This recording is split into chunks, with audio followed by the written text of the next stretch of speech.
Pengajaran kali ini berkaitan tajuk matriks, subtajuk operasi ke atas matriks. Pengenalan tajuk ini menerangkan bagaimana A. mengenal pasti dua matriks yang boleh ditolak, B. menolak beberapa matriks, dan C. penentuan nilai unsur dalam persamaan matriks.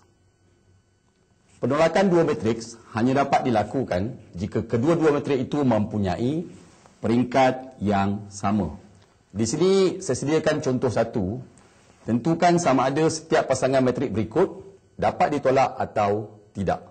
Soalan A, matrik A diberi 9, matrik B diberi negatif 3. Apabila kita perhatikan matrik A mempunyai peringkat matriks 1 dengan 1, manakala matrik B pun mempunyai peringkat matriks 1 dengan 1.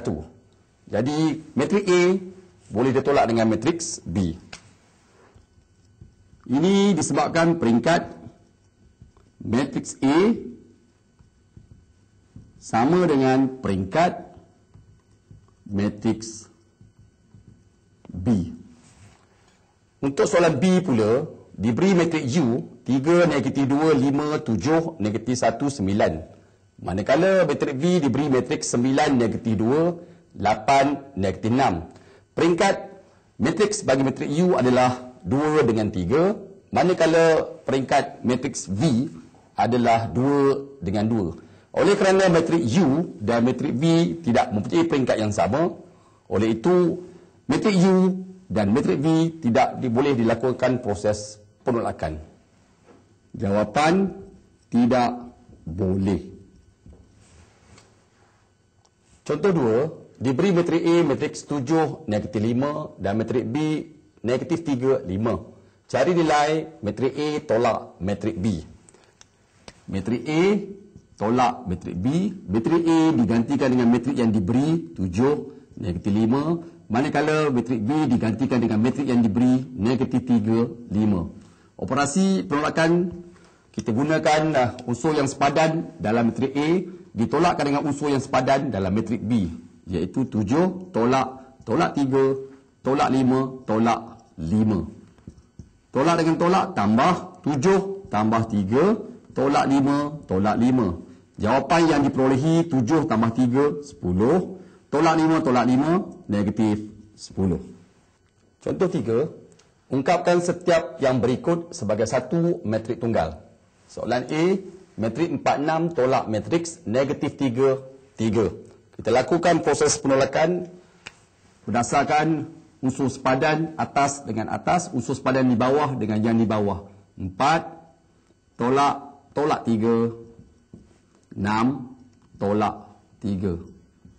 4 negatif darab negatif positif 3, 6 tolak 3. Akhir sekali kita memperoleh jawapan 4 tambah 3, 7, 6 tolak 3, 3. Untuk soalan yang kedua pula diberi matriks 9, negatif 5, 2, tolak matriks negatif 1, 4, negatif 2. Kita lakukan proses penolakan untuk unsur yang sepadan. 9 tolak dengan negatif 1. Manakala negatif 5 kita tolakkan dengan unsur yang sepadan 4. 2 kita tolakkan dengan unsur yang sepadan negatif 2. Kemudian diselesaikan 9 tolak darab tolak 1, 9 tambah 1, 10. Negatif 5 tolak 4, negatif 9. 2 tolak darab negatif 2. Negatif darab negatif positif, 2 tambah 2, 4. Jawapan yang diperolehi 10, negatif 9, 4. Contoh 4, selesaikan persamaan matriks. Matriks P2 tolak matriks 4Q sama dengan matriks 9, negatif 1. Untuk mendapatkan jawapan, kita selesaikan proses penolakan unsur sepadan yang di atas dan unsur sepadan yang berada di sebelah bawah, iaitu P tolak 4 sama dengan 9. Bawakan 4 ke kanan, kita berperhim P sama dengan 9 tambah 4. P jawapan 9 tambah 4, 13. Manakala unsur yang di bawah 2 tolak Q sama dengan negatif 1. Kita pindahkan 2 ke sebelah kanan, kita mendapat negatif Q sama dengan tolak 1, tolak 2. Negatif Q sama dengan negatif 1, negatif 2, negatif 3. Kita hilangkan tandaan negatif, kita darab dengan negatif. Negatif darab negatif, kita dapat positif Q. Negatif darab negatif 3 dapat positif 3. Jadi jawapan Q yang diperolehi adalah 3. Contoh 5, diberi matriks 6V, 2W, negatif 5 tolak matriks negatif 2W, 1, negatif 7. Sama dengan matriks 8, negatif 3, 9, 2. Soalan dia berbunyi, cari nilai W dan nilai V. Merujuk kepada soalan, unsur yang sepadan, kita dapati bahawa 2W sepadan dengan unsur 1, sepadan dengan unsur 9. Kita dapatkan satu persamaan iaitu 2W tolak 1 sama dengan 9. Pindahkan 1 ke kanan, kita memperolehi 2W sama dengan 9 tambah 1. 2W sama dengan 10, W sama dengan 10 bahagi 2. Jawapan W adalah 5. Kita lakukan kaedah yang sama pula untuk mendapatkan nilai V.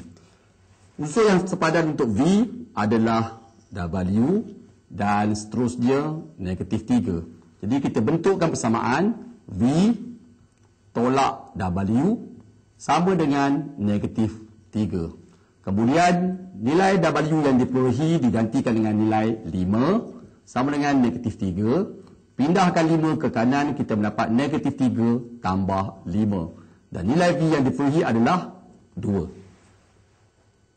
Kesimpulan untuk pengajaran kali ini ialah nilai unsur yang tidak diketahui dalam suatu persamaan matriks yang melibatkan operasi tolak boleh ditentukan dengan mengikuti langkah-langkah seperti di bawah.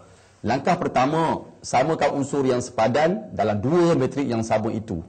Langkah yang kedua, selesaikan persamaan yang diperoleh.